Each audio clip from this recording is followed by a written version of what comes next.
देखिए बच्चों, नेक्स्ट अगला क्वेश्चन है 31 एग्जाम्पल 17.2 का, और ये ऑब्जेक्टिव है on which of the following intervals is the function F x is increasing. इसका मतलब ये है कि ये फंक्शन इसमें से किन इंटरवल्स में इंक्रीज करेगा। ओके, देखिए ऑब्जेक्टिव क्वेश्चन बनाकर दिया है, इसका मतलब ये है कि इसको सॉल्व करके सॉल्यूशन फाइंड करना बहुत मुश्किल है, क्योंकि यहाँ पर एक्स की पावर 100 दे रखी है और 100 पावर है, डिफरेंशियल करके 99 पावर है, उसको सॉल्व भी नहीं कर पाएंगे, इसलिए इसको आंसर वेरीफाई करके सॉल्व करना पड़ेगा। ठीक है, सॉल्यूशन पता करेंगे आंसर वेरीफाई कराकर।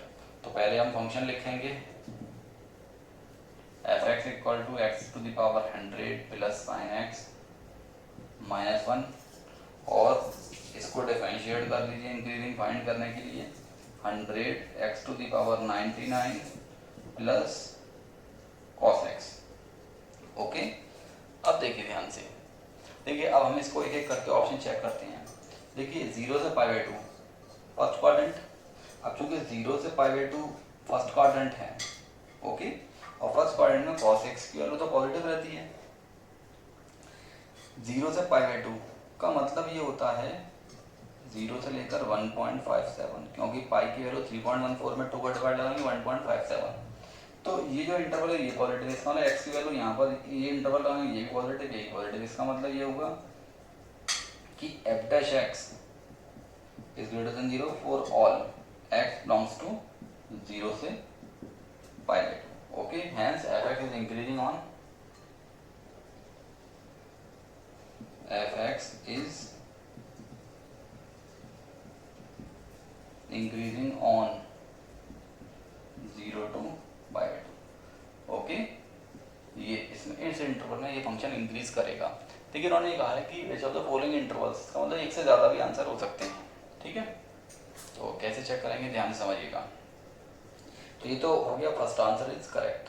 सेकंड के बारे में चेक करते हैं। ठीक है, तो सेकंड के बारे में चेक करने के लिए हमें इंटरवल जो दे रखा है वो पाई बाई 2 से पाई दिया हुआ है। अब पाई बाई 2 से पाई का मतलब होता है 1.57 से लेकर 3.14। ओके, अच्छा पाई बाई 2 से पाई के बीच में cos x की वैल्यू नेगेटिव रहेगी। ओके, यानी कि cos x की वैल्यू लेस देन 0 और -1 के बीच में रहेगी। ओके, इस इंटरवल में क्योंकि सेकंड क्वाड्रेंट में cos नेगेटिव होता है, पाई पर -1 वैल्यू देता है और पाई बाई 2 पर 0, इसका मतलब cos x वैल्यू नेगेटिव तो आएगी, लेकिन इस पर क्या फर्क पड़ेगा। अब देखिए ये जो वैल्यू है, ये जो इंटरवल है, इसकी न्यूमेरिकल वैल्यू जो है वो 1.57 से 3.14 है। अच्छा ये तो -1 और 1 के बीच में होगा cos x, और x की पावर 99 है, इसका मतलब ये हो गया कि 1.57 पर 99 की पावर लगाएंगे। 1 से बड़े नंबर पर अगर पावर जाएगी, जितनी ज़्यादा पावर होगी उतना बड़ा आंसर आएगा, इसका मतलब, और इसमें 100 का मल्टीप्लाई भी हो रहा है, इसका मतलब ये हो गया कि ये वैल्यू बहुत बड़ी वैल्यू हो जाएगी। ओके, यानी कि x की जो वैल्यू है वो 1.57 से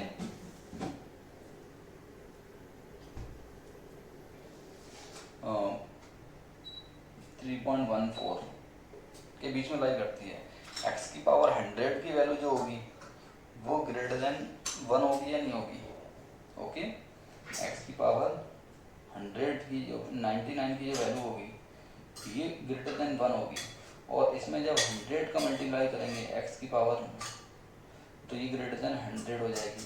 अब ये वैल्यू 100 से बड़ी वैल्यू, और ये माइनस में -1 और 0 के बीच की वैल्यू, जब दोनों को ऐड करेंगे तो आंसर जो आएगा वो पॉजिटिव ही आएगा। इसका मतलब ये हुआ कि f dash x greater than 0 for all x belongs to pi by 2 से पाई। तो इस इंटरवल में भी ये फंक्शन इंक्रीजिंग होगा। ठीक है, देखिए इस इंटरवल में भी इंक्रीजिंग होगा, क्योंकि 0 से 1 का मतलब होता है 0 से लेकर 1 का मतलब होता है 57 डिग्री। तो इट मीन फर्स्ट क्वाड्रेंट का ही है इंटरवल है, फर्स्ट क्वाड्रेंट में ये पॉजिटिव, और 0 से 1 के बीच की वैल्यू पॉजिटिव, ये तो पॉजिटिव पॉजिटिव पॉजिटिव, इसका मतलब इस इंटरवल में ये इंक्रीज करेगा। अब बात करते हैं इसकी। ओके, -1 से लेकर 1, देखिए -1 से 1 का मतलब होता है माइनस के 57 डिग्री से 57 डिग्री। ओके, अच्छा अब देखिए इस इंटरवल में कॉस तो पॉजिटिव वैल्यू है क्योंकि कॉस का जो एंगल है वो एक्यूट एंगल है। अब एंगल नेगेटिव हो या पॉजिटिव हो, अगर एक्यूट है तो कॉस की वैल्यू हमेशा पॉजिटिव आएगी। ओके, कॉस की वैल्यू पॉजिटिव रहेगी। अच्छा, कॉस की वैल्यू जो पॉजिटिव रहेगी वो कहाँ से कहाँ के बीच में रहेगी, लगभग माइनस के वन बाई सॉरी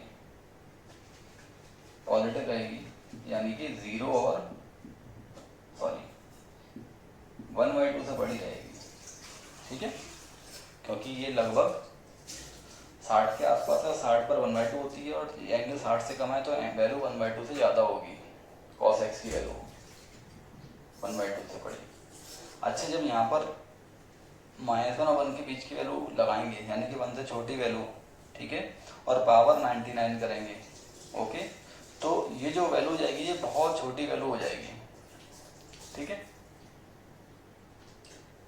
बहुत छोटी वैल्यू हो जाएगी, तो इसलिए यहाँ पर भी पॉजिटिव आंसर मिलेगा आपको, क्योंकि 1/2 से बड़ी वैल्यू जब इसमें ऐड करेंगे तो आंसर जो जाएगा वो पॉजिटिव में ही जाएगा। या फिर इस तरह से कंसिडर कर सकते हैं कि ये -1, ओके,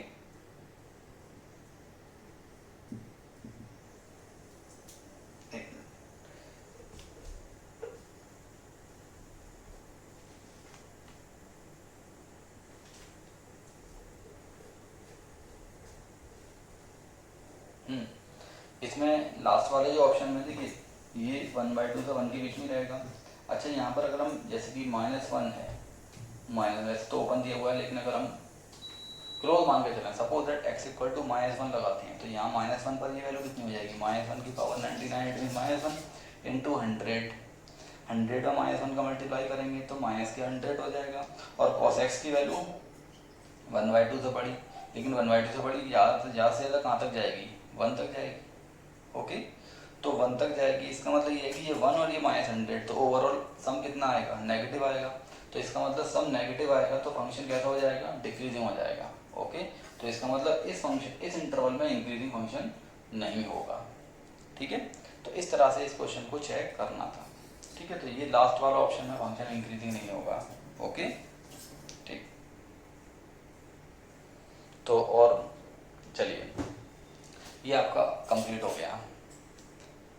अच्छा, इसमें दोनों ही चीज़ें होंगी लास्ट वाले इंटरवल, इंक्रीजिंग भी होगा और डिक्रीजिंग भी होगा, क्योंकि कहीं कहीं ऐसा भी होगा जैसे कि अगर हम 0 से 1 की बात करते हैं तो फंक्शन इंक्रीजिंग है। ओके, 0 से 1 में तो इंक्रीजिंग हम ये हमने प्रूव करा था, लेकिन -1 और 0 के बीच में ये फंक्शन डिक्रीजिंग है, तो इसका मतलब पूरी तरह से ना ही इंक्रीजिंग और ना ही डिक्रीजिंग है, तो neither increasing not decreasing in the interval -1 to 1। Okay, ठीक, चलिए नेक्स्ट।